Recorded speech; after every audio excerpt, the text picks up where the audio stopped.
Okay, we are live. ¿Qué tal, amigos? Stuart here from Spain Speaks with this evening's live stream, 7:40 p.m. It is the 26th of October, 2025, if I've got the year correct.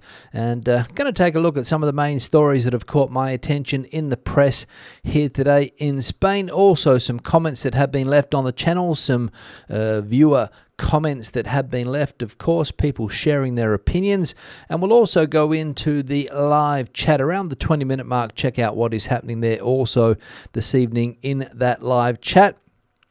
Today, the first day of non-daylight savings for a while. The clocks wound back an hour this morning, and we got a bit of a lie-in for those people that were still complaining about the hour that they lost earlier in the year. We got it back today, and it's been a hot topic in Spain in recent times, the topic of daylight savings, of course, as I mentioned in a video yesterday. We'll get straight into the news today, and some tragic news because a couple of people, or one person at least, has died in the Canary Islands. Another person seriously injured, as we can see here.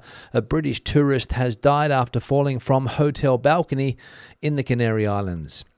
A British tourist has died and another is in critical condition after falling from a hotel balcony in Costa Teguise, Lanzarote. The incident occurred in the early hours of Saturday when the balcony railing reportedly gave way, causing the two men to fall nearly 6 meters. Emergency services arrived at around 1:30 a.m., but one of the men was pronounced dead at the scene. The second victim was taken to the intensive care unit at Hospital Dr. Jose Molina Orosa, where he remains in a serious condition. The civil guard has opened an investigation to determine whether the fall was caused by structural failure or negligence in the hotel's maintenance. The identity of the victims and the name of the hotel have not yet been disclosed. This incident follows a series of similar accidents involving British tourists in Spanish holiday destinations, prompting renewed calls for stricter safety checks. Now, you would think that the safety measures at hotels here in Spain would already be strictly controlled, making sure that everything is in place, everything is safe when so many tourists are passing through these hotels. But obviously that was not the case there at that hotel in Lanzarote on the Costa Teguise, as we saw two people crashing through the balcony and trying to determine whether it was structural failure or maintenance issues at the hotel. We'll see. The hotel has not been named. The victims haven't been named either, or the victim hasn't been named either, and one person still in hospital in a critical condition because of that fall, 6 meters, as we saw. So, as I said, if it does turn out to be negligence on behalf of the hotel, we know what would happen then. And of course, the other stories there from tourists that have suffered a similar fate at hotels that you would think were in good condition. Perhaps not the case sometimes with the older accommodations around the country, I would say. As I said, not sure exactly which hotel this was in Costa Teguise, but anyone who has been to that area knows that a lot of the hotels have been around for a while now. So we'll see if we get some more information released on this story. Second piece of news here, and thousands have protested in Valencia calling for President Mazón's resignation on the anniversary of deadly storm. Thousands of people marched through Valencia on Saturday demanding the resignation of Regional President Carlos Mazón over what they describe as negligent management of the deadly Dana storm of 29th of October 2024. The demonstration, the 12th in a year, was led by families of the 229 people who died in the disaster. Protesters gathered in Plaza San Agustín and walked through the city centre chanting Mazón dimisión and holding banners accusing the government of incompetence and failing to improve emergency protocols. Organisers, more than 200 social, civic and trade organisations, argue that 1 year on, no political responsibilities have been assumed and emergency procedures remain unchanged. Many carried photos of victims, shirts reading 11 past 8, whatever that means there in the local language, referring to the alert, warning time, and placards demanding truth, justice, and memory. I imagine that's saying that we will not forget the people that have been lost in that Dana last year. And as we saw there, surprising that Mr. Mathon still maintains the presidency in that autonomous community 1 year on from this tragedy, and stories are still coming to light. Even today, there are stories in the paper about what Mr. Mathon was doing on that day last year. Having lunch with a journalist, trying to convince the journalist to work for the local autonomous community station there in Valencia. And apparently the lunch kicked on. I think the journalist said that she left sometime around maybe 6:30, maybe 7, maybe a little bit later, not sure. And of course, Mr. Mathon reportedly didn't get to the emergency posts until around 8 p.m. when many people had already lost their lives. So whether his phone was switched off, nobody's got to the bottom of that yet, whether he wasn't taking messages or whether he thought that was more important than getting on the deck of the ship to steer it through the tragedy.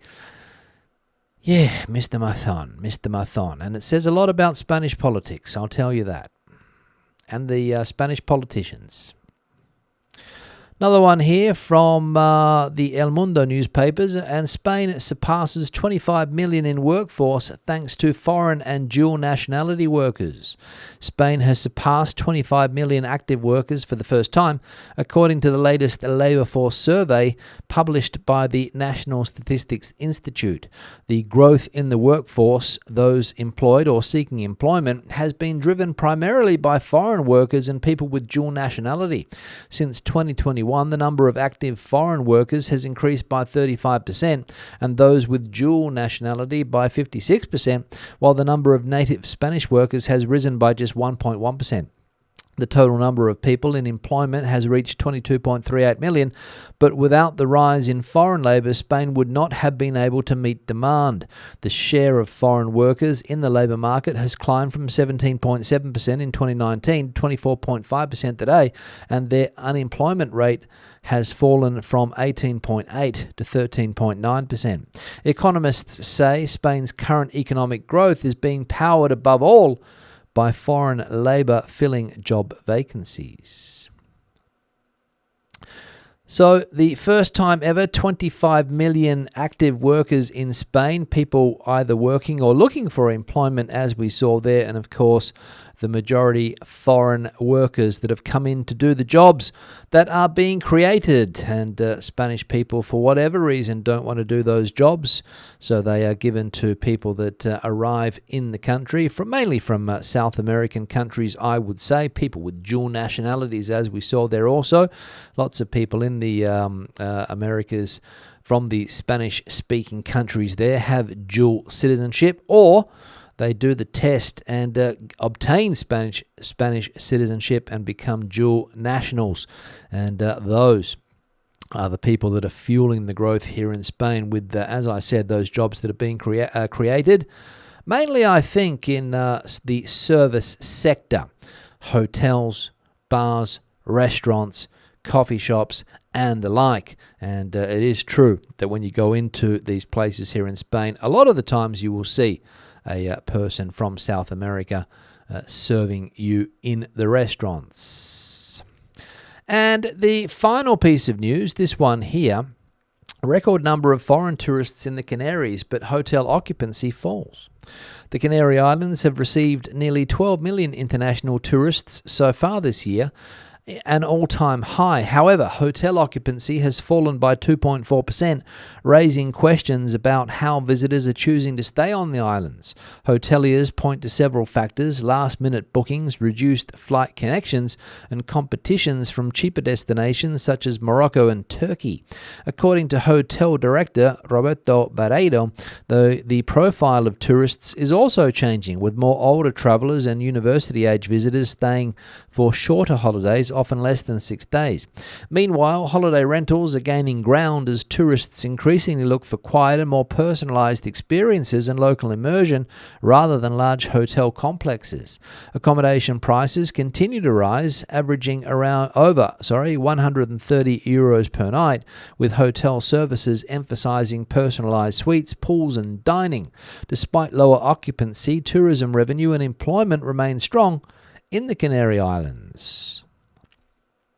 So interesting there, hotel occupancy falling in the Canaries, people choosing accommodation like no doubt Airbnb because they want that immersion feeling, getting immersed into the Canary way of life, I suppose. If you're living amongst the Canary locals, you probably feel that you're getting a better holiday. I don't know, rather than going to one of these big tourist complexes where everything is taken care of. You get a band on your wrist and everything is taken care of. So interesting there. If you have a holiday planned to the Canaries anytime soon, this year or next year with the winter coming up, let us know what you have chosen, whether it's one of these hotel complexes or Airbnb for the immersion feeling. Let us know in the comment section or the chat. Comments. We'll take a look at some comments that have been left on the channel in recent times. Lots of activity on the channel yesterday. Let's have a look at some of those. One here from Roger. I agree with you that we should align Spain's time zone with Portugal, but at the same time keep the clock changing routine, as it definitely helps utilize the practical use of daylight, especially in the winter. Thanks, Roger. The ongoing debate about daylight savings, as I mentioned, coming to an end today in Europe. The clocks went back an hour. Some people find that a great thing, especially if they're out on the town. They look at their watch and it's 2:30. The next time they look, it's 2:30 again. So fantastic for some. But other people would prefer maybe to scrap daylight savings. But Roger there saying, get Spain back on its original time zone, which is something I also agree with. Why are we on German time? Why are we on French time? I do not know.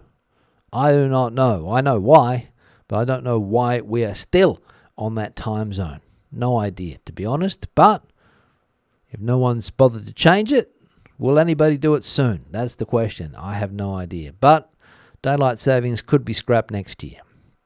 Paul, more daylight in the morning for me, in my opinion. Before the clocks change, it's still dark after 8 a.m., which is not great. Having the sun go down early, I'm sure, would suit the Spanish more.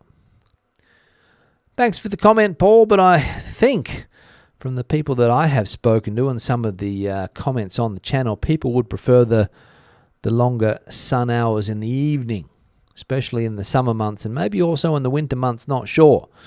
People don't seem to care about the winter morning hours. I do, because I like to get out and about with my dog and see where I'm walking at 8 o'clock in the morning, rather than having the sun come up at 9 o'clock, which it would do here in Madrid, or maybe even later if we were stuck on summer time. So personally, I would prefer that. But again, my main push would be to get Spain onto its proper time zone. But again, that's just me. Thanks, Paul.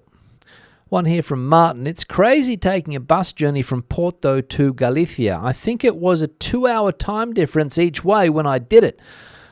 I was flying in and out of Porto, but travelling around Galicia, and Porto was the same time as back home in the UK. Personally, I prefer to keep the same time all year. Who changed the times? Napoleon? Thanks, Martin. Well, I don't think it was Napoleon that changed the times. It was Mr. Franco back in the pre-World War II days, I think, to get on side with his friend Adolf up there in Germany. He said, I'll tell you what, Adolf, we'll get on the same time as you, and that'll help the two countries out. We'll become closer allies in this difficult time for Europe. And Mr. Adolf obviously said, no problem, Francis. That's a good idea. And you'll be dictator for the next 45 years or 40 years or however long it was that Mr. Franco was in power for.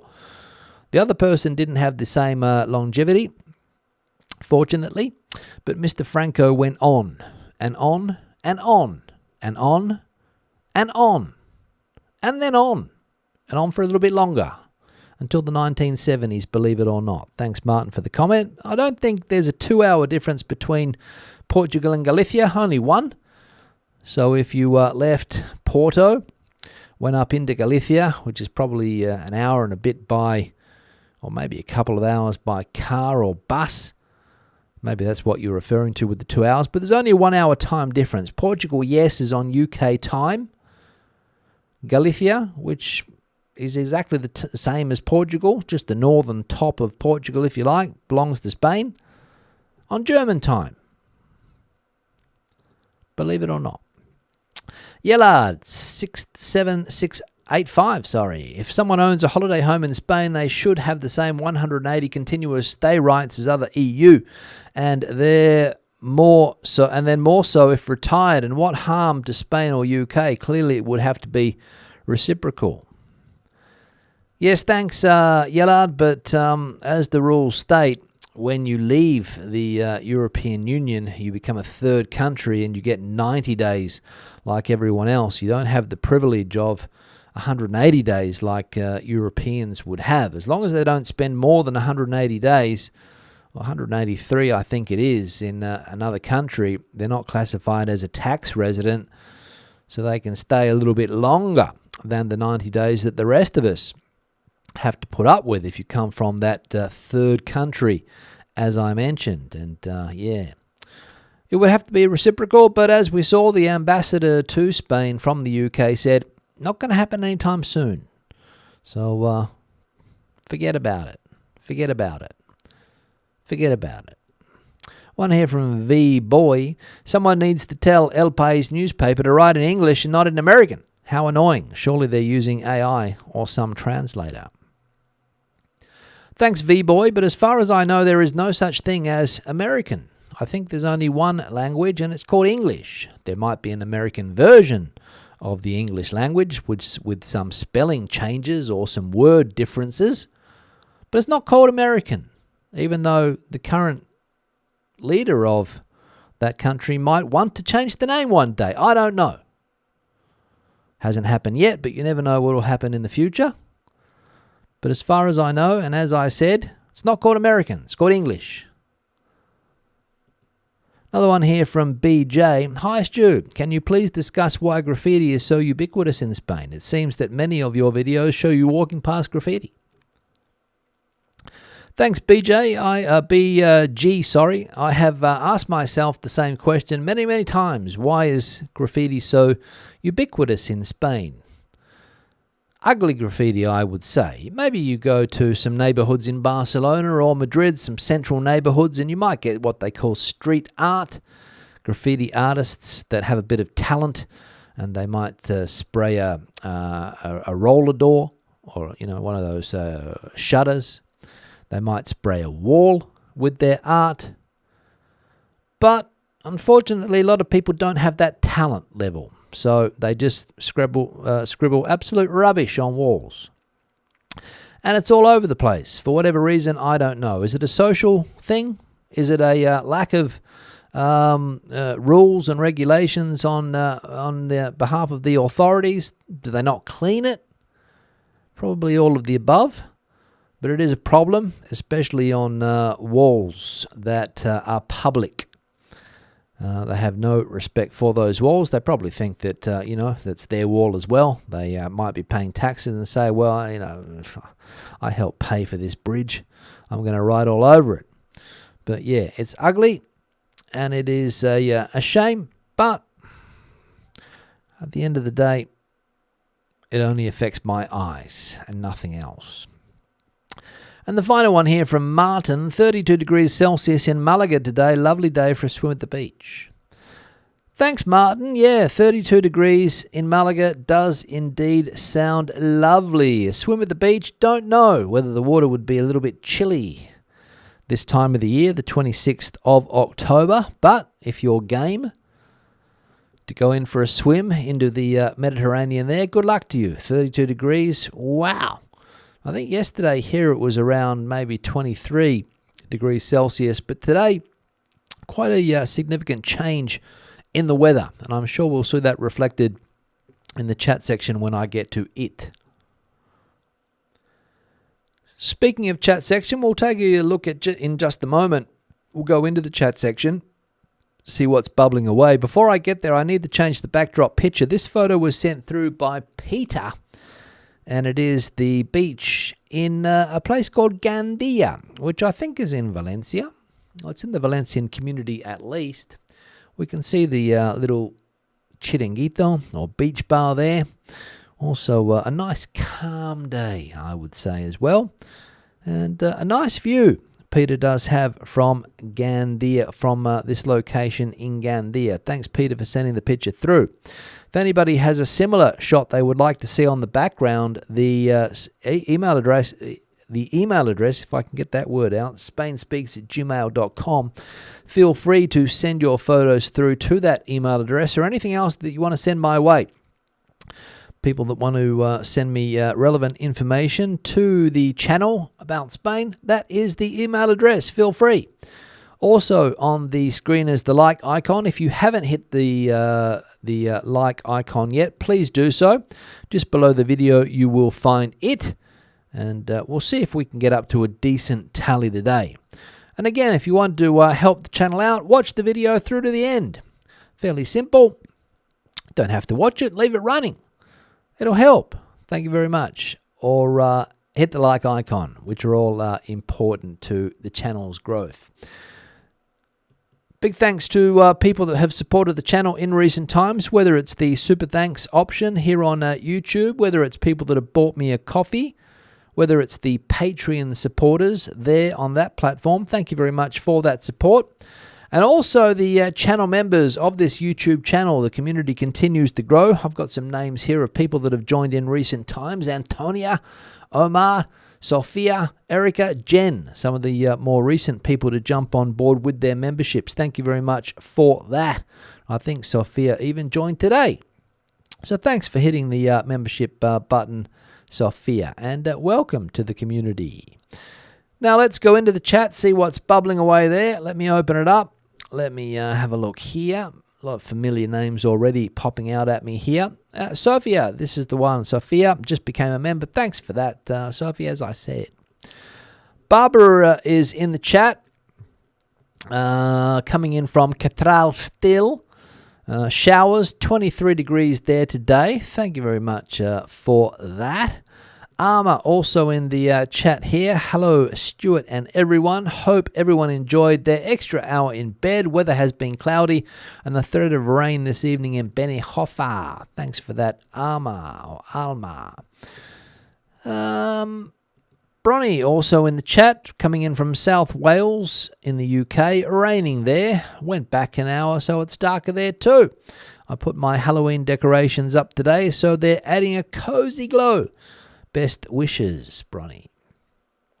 Thanks, Bronny, for that. Yeah, I have noticed here a lot of Halloween decorations going up. It seems to have become a very important party, if you like, Halloween here in Spain. A lot of businesses seem to jump on board. A lot of supermarkets are stocking Halloween things.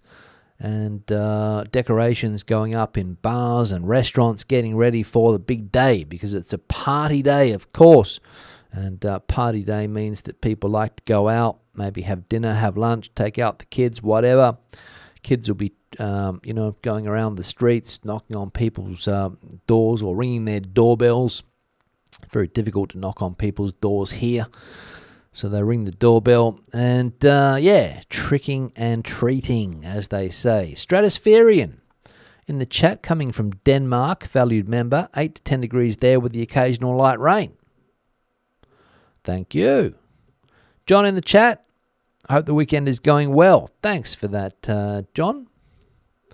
Amanda coming in from Shropshire. Regular viewer is Amanda, hoping everyone is doing well. What else? Janet, back. Janet's recently been in Spain, I think. Here we go. A bit of a shock returning from Seville this week. 20-degree drop in temperatures. Yes, Janet, that's the issue when you go back to the UK from the warmer parts of Spain, for example, Sevilla. Sani in the chat. Hope you enjoyed your extra hours lie in. Yes, Sani, the dog was a little bit lost.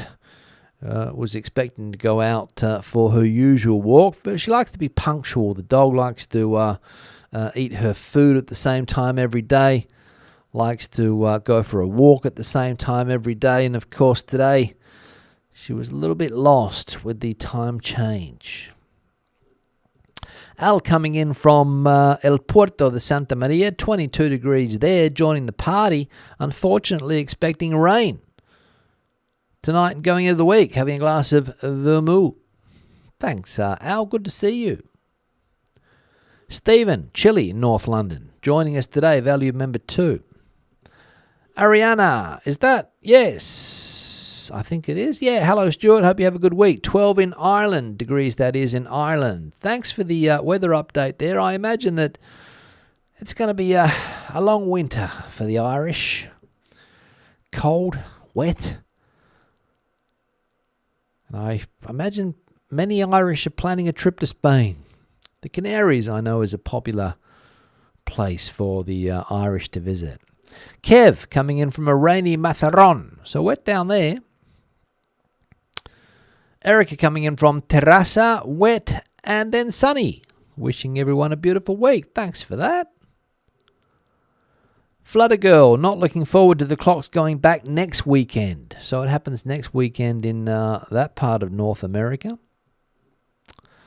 Colin coming in, good update on the missing picture in your last video, Stu. What incompetence. Yep, what incompetence indeed. What it would have cost to have the police searching for that missing picture, thinking that it had been stolen, all of the interrogation that would have gone on, all of the investigation, and the delivery drivers forgot to put it in the van, left it lying around. So one of the neighbours picked it up. Unbelievable. But anyway. Larry coming in from Tenerife, 20 degrees or 27 degrees there. I'll take that, Larry. 27. Absolutely. Melissa coming in from the Basque Country, 13 degrees. Looks like fall is on the doorstep, and I'm all about it. Yeah, a lot of people do like this time of the year, Melissa. North of Spain, when the weather starts to cool down, the leaves start to fall off the trees. Marianne coming in from California. We switch back next Sunday. So it is a North American thing. Canada and the States switching back from their daylight savings. Raymond coming in from Bogota, Colombia. Stu, I've recently returned from Alicante and was impressed by how entrepreneurial Spanish people from South Latin America were. Great work ethic. Yes, Raymond, I've noticed that myself. Very entrepreneurial, hard-working people. And I'm going to be honest about this. They put a lot of locals to shame with their work ethic. I'll tell you that. Not saying that the locals are lazy. Absolutely not. But when it comes to starting businesses and things like this and getting businesses up and running, the people from Latin America, Venezuela especially, very, very efficient. A lot of the good coffee shops that have opened up in cities around Spain are run by people from Venezuela. A lot of other businesses as well. A lot of restaurants have opened up. A lot of other types of shops and entrepreneurial people. Probably because there's not much else for them to do. They're not going to get a job as a civil servant. Difficult to break into the big companies here, so you start your own business, which can be a bit of a roller coaster. I will say. Flutter Girl was born the same day that Franco died. There we go. Back in the 1970s. Melissa, we were going to scrap daylight savings back in 2019, but the pandemic made its appearance and it was all but forgotten. And now it's come back. Yeah, a lot of people questioning the timing of Mr. Sanchez's announcement the other day. Many coming in from Miami Beach. Thanks, Manny. Good to see you. Stephen, valued member, coming in here from Wales. Catching the live stream. 4 weeks back in January for another 3 months. Cheers. Thanks, Stephen. Not just around the corner. Just around the corner. Mariana's preparing for Dia de los Muertos, which is a Mexican celebration, I think. Billy's saying there is not a compensation culture in Spain like there would be in Ireland, which is good for potential areas that leads to negligence, for instance, lack of maintenance of balconies. Yeah, Billy, that's probably true.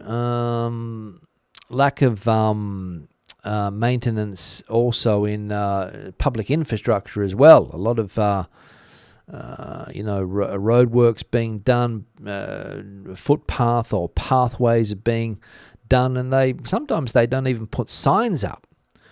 I know somebody that lost their father when they were doing some putting down some pipes, and they had the sidewalk open. And of course, the elderly gentleman came out, fell down the hole and died. Didn't get any compensation. Pint of lager, according to Alan, is more than What? Pint of lager is more than £3.99 a month. Don't know what that's going on about, but thanks anyway, Alan. If you have one beer a month, I suppose that would be it. Janet agrees with the dog. Doesn't like the change of hour. No. Iggy coming in from a wet Jaén. Good to see you, Iggy. Spain's glacial judicial system might see someone punished for the floods in 20 years' time. Maybe Welsh, when we talk about politicians, probably even longer. Gigi coming in, and I'll just, on that point, they're still prosecuting people from a corruption case 16 years ago. Arizona did not adjust the clocks, which is the way it should be. Thanks, Gigi, for that. Good to see you. Ian saying, regarding daylight savings time, I would keep summertime, as when I worked in a hospital, it was apparent that RTAs increased a lot when the clocks changed. Thanks, Ian, for that. And Leonore saying, thank you. The last comment that I have on the screen today. Thank you very much, Leonore. Good to see you in the chat. On that note, I'm going to wrap this live stream up. It's been a pleasure as always. Have a great start of the week. I'll be back again on Tuesday with another live stream, hopefully. Until then, hasta luego, adios, bye-bye. Good evening.